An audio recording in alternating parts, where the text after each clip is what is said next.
Hi, I hope everyone is doing well. Today's story is going to be horror, so put your earbuds in your ears, close your eyes, and feel the story. Let's move on to the first story. I had awesome parents who let me sleep in the living room on weekend nights when I was very young because my sister was a light sleeper and I could stay up until dawn. But of course I always end up sleeping on the couch because Nick at Night made me tried. So one night I wake up to the prickly feeling, like an instinct, just bolted into a sitting position and stared out the front window. We lived in rural Georgia, so you can imagine the magnitude of trees. In perfect light cast from a moon, I see a silhouette of someone in this fucking tree. The family dog dashes to the window and is snarling into the glass. Terrified, I run into my parents' room and try to explain to my parents that there's a strange person outside. Dad grabs something defensive and darts outside with the dogs to beat the wax off the hothead. I tremble in Mama's arms until Dad comes home and says he saw no one and to go to bed. I decide to sleep in my regular bedroom. I fill my sister in as to what happened. Dad is making regular rounds in the house with a cup of coffee. We're all still, and I finally think I can sleep. Nope. I notice the man outside my window. From what I can see in the moonlight, he gives me a shush signal and runs away. Just turns around to run a straight line away. I swear I couldn't stop crying for what felt like hours. Let's move on to the next story. A few summers ago, I went for a bike ride around midnight with a friend. We went our separate ways at the end of the evening, and I had about 2 blocks to ride back by myself. Because of construction, I had a ride on the sidewalk, but the streets were dead, but it wasn't a problem until right where I was about to turn left onto my street. There's this man walking by himself, maybe 40s, a little scruffy, but not homeless. The sidewalk was narrow, and I didn't want to freak him out, so when I got about 6 feet behind him, I said, "Hey, behind you." And he turned around and gave me this super angry look. I turned down me street, and he started to follow me, literally screaming about how I was a fucking cunt, and he was going to kill me and all that. I live right off the corner, and I didn't want him to figure that out, so I decided to do another loop around the block. That's not the scary part.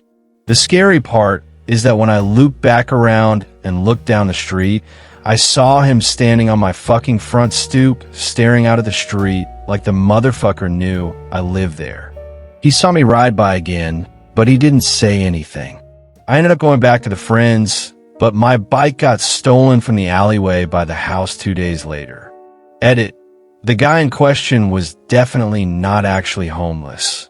We have a large population of mentally ill in that area, unfortunately, downtown a medium-sized city. So if I didn't think the sidewalk was too narrow to pass otherwise, I wouldn't have disturbed him.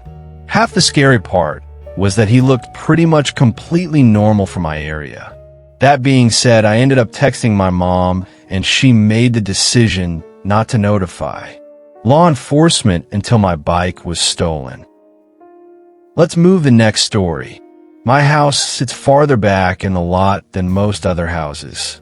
It is a strange layout as well. The sidewalk runs the length of the living room and ends at the front porch, which lets into the living room.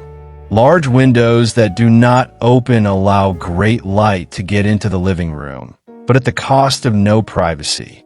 The rest of my family was on vacation, and having the house to myself, I decided I would get smashed. Well, I passed out on the couch in the living room at about 9 when I realized I was too scared to walk back to my room. The couch is right underneath these big windows. I woke up suddenly, not knowing why. I had a severe case of the chills, and I could not figure out why. Then the banging started. It came from right above me. I did not move, but I opened my eyes and looked up at the window. Someone was standing there, pounding on the glass. Without moving, I looked at the cable box. It was around 3 in the morning. The banging continues. Then it stops suddenly, but I still did not move. Suddenly, it commences again, coming from two different directions now. Someone is banging on the window, and another person is banging on the front door. They kept doing it, would not go away. Finally, after about 40 minutes, they quit. It was the most terrifying event I can recall at the moment. It made me a nervous wreck after that. I called a friend the next day to see if he would come over and stay for the rest of the week, and his response was, "What the fuck for? So that we can both be murdered in our sleep? Thanks a lot, asshole." Let's move the last story. This is not supernatural creepy, but is one of the more disturbing and surreal experiences of my life. One early morning a few short years ago, I am walking to my bus stop and eating a banana. It is dark, misty around 5 a.m., and I'm internally debating something trivial, like if I want my daily Starbucks before or after the commute. As I approach the dimly lit corner on my street, a tall man in a black mask steps out of the dark alleyway to my left. Sleepy and disoriented, I barely acknowledge him. When he shouts, "Put down your fucking purse," and points his gun at my head, things start to click. The man says, "Put down your bags," and I tell him, Okay, I'm putting them down over here." He orders me to walk over to him, toward the alley, and get down on the fucking ground, and I agree, I'm coming, okay. My heart is beating a million miles a minute, and my hands still smell sticky with banana.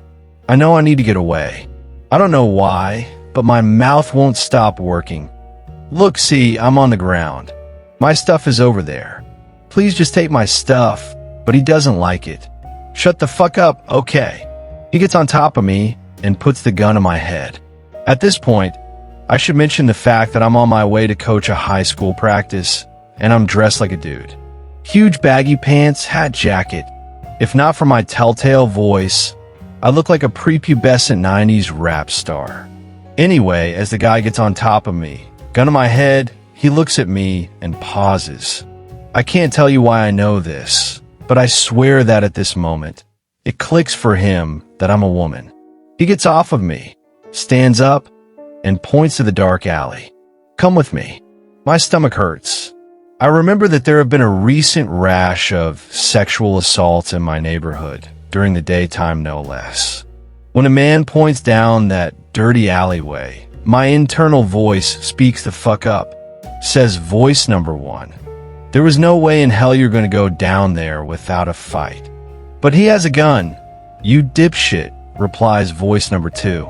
"Fucking follow me," the real voice, his voice, hollers. So I do what I do best. I talk. "I'm coming. I'm following you." I call, and the man makes a crucial mistake. He believes me. I take 1-2 tiny steps backwards toward the sidewalk, and he turns his body and his gun toward the alley. This is my moment. I take a deep breath, tuck my head down in case he starts shooting, and start sprinting away. I hear a voice screaming in a high-pitched wail before I realize that it's mine.